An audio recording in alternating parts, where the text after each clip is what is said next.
من نمیدونم اومدم خواستگاری 2 نفر رو گرفتم. جانم بابا جا نداری راه بری توی خونه، نه یه خونه بزرگتر باید بگیری. اصلا هر جور راه میری میخوری به دایی. از خدات هم باشه.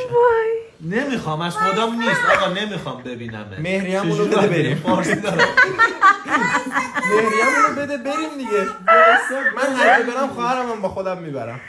بابا آخه جا نیست اصلا تو این خونه بخوام بذارم اینجا وای. خب یه خونه بزرگتر میگرفتیم مگه من ببخشید علی جان. دیگه تکرار نشه. پولم در همین حد. دیگه تکرار نشه. چیکار کنم؟ قرض می‌کردی، وام می‌گرفتی. یه ذره شما توی خونه داری زندگی می‌کنی، شما خرج کن. دیگه چی؟ زنش تو بگیری، بچهش باره تو باشه، خرجشو من بدم.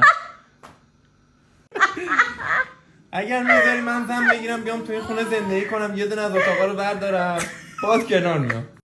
ایشالله برادر زن داشته باشی. من از خدامه برادر زن داشته باشم. برادر زن عین خودت. به قرآن از خدامه. چشاتو واکنی اینجا صورت برادر زن باشه. خیلی قشنگه.